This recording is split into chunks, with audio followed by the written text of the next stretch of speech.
हरे कृष्णा। स्वागत है आपका हमारे चैनल दिव्य श्रीविका में। आज हम आपको श्रीमद् भागवत कथा के चतुर्थ स्कंद का अध्याय 6वां सुनाएंगे। पिछले अध्याय में वीरभद्र द्वारा दक्ष का वध किया गया था। इस अध्याय में ब्रह्मा आदि देवताओं का कैलाश जाकर श्री महादेव जी को मनाने का वर्णन किया गया है।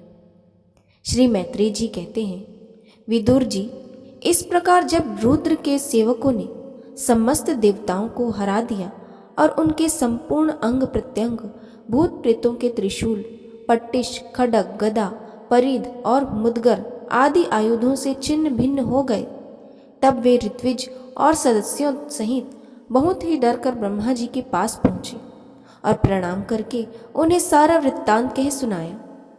भगवान ब्रह्मा जी और सर्वंतर्यामी श्री नारायण पहले से ही इस भावी उत्पात को जानते थे, इसी से वे दक्ष के यज्ञ में नहीं गए।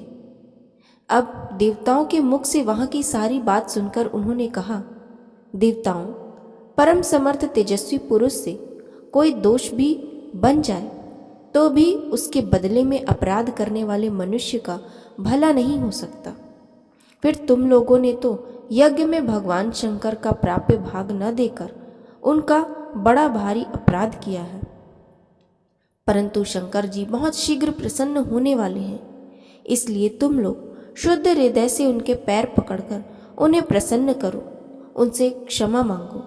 दक्ष के दुर्वचनी रूपी बाणों से उनका हृदय तो पहले से ही बींध रहा था, उस पर उनकी प्रिया सती जी का वियोग हो गया। इसलिए यदि तुम लोग चाहते हो कि वह यज्ञ फिर से आरंभ होकर पूर्ण हो, तो पहले जल्दी जाकर उनसे अपने अपराधों की क्षमा मांगो, नहीं तो उनके कुपित होने पर लोकपालों के सहित इन समस्त लोगों का भी बचना असंभव है। भगवान रुद्र परम स्वतंत्र हैं, उनके तत्व और शक्ति सामर्थ्य को न तो कोई ऋषि मुनि देवता और यज्ञ स्वरूप देवराज इंद्र ही जानते हैं और न स्वयं मैं ही जानता हूँ, फिर दूसरों की बात ही क्या। ऐसी अवस्था में उन्हें शांत करने का उपाय कौन कर सकता है। देवताओं, इस प्रकार कहकर ब्रह्मा जी को, उनको, प्रजापतियों और पितरों को साथ ले अपने लोक से पर्वत श्रेष्ठ कैलाश को गए, जो भगवान शंकर का प्रिय धाम है। उस कैलाश पर औषधि, तप, मंत्र तथा योग आदि उपायों से सिद्धि को प्राप्त हुए और जन्म से ही सिद्ध देवता नित्य निवास करते हैं।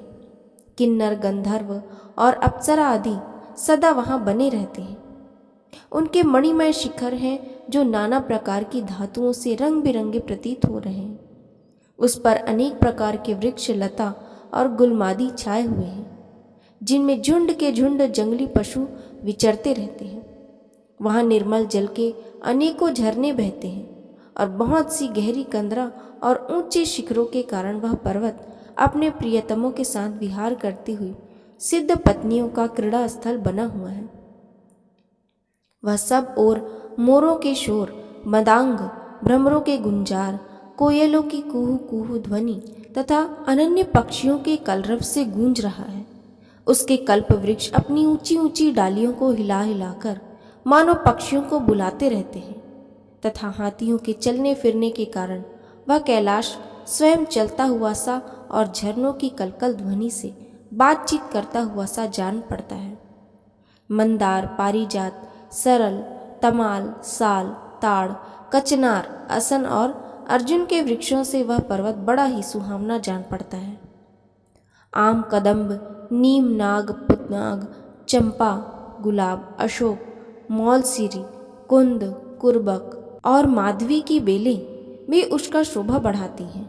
उसके चारों ओर नंदा नाम की नदी बहती है, जिसका पवित्र जल देवी सती के स्नान करने से और भी पवित्र एवं सुगंधित हो गया है।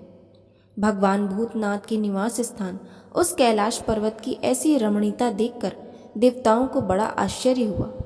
वहाँ उन्होंने अलका नाम की एक सुरम्य पुरी और सौगंधिक वन देखा, जिसमें सर्वत्र सुगंध फैलाने वाले सौगंधिक नाम के कमल खिले हुए थे। उस नगर के बाहर की ओर नंदा और अलकनंदा नाम की 2 नदियां हैं। वे तीर्थपाद श्रीहरि चरण के रज से संयोग से अत्यंत पवित्र हो गई है।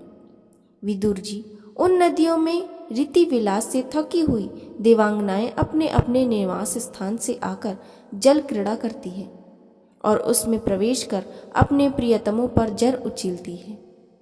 स्नान के समय उनका तुरंग का लगाया हुआ कुमकुम धुल जाने से जल पीला हो जाता है। उनमें बहुत से कमल खिले रहते हैं। वहाँ अनेकों किम पुरुष भी बहलाने के लिए आए हुए थे। इस प्रकार उस वन की शोभा निहारते जब देवगण कुछ आगे बढ़े तब उन्हें पास ही एक वट वृक्ष दिखलाई दिया। वह वृक्ष 100 योजन ऊंचा था और उसकी शाखाएं 75 योजन तक फैली हुई थी। उसके चारों ओर सर्वदा अविचल छाया बनी रहती थी, इसलिए घाम का कष्ट भी नहीं होता था तथा उसमें कोई घोंसला भी नहीं था। उस महायोगमय मुमुक्षुओं के आश्रयभूत वृक्ष के नीचे देवताओं ने भगवान शंकर को विराजमान देखा। वे साक्षात क्रोधहीन काल के समान जान पड़ते थे।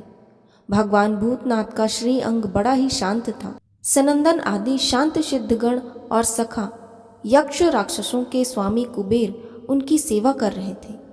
जगतपति महादेव जी सारे संसार के सुहृद हैं, स्नेह व सबका कल्याण करने वाले हैं।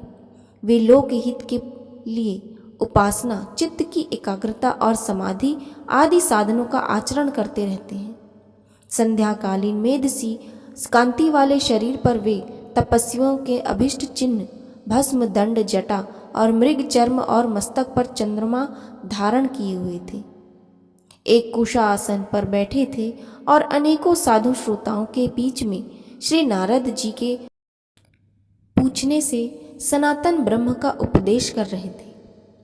उनका बायां चरण दाईं जांघ पर रखा था।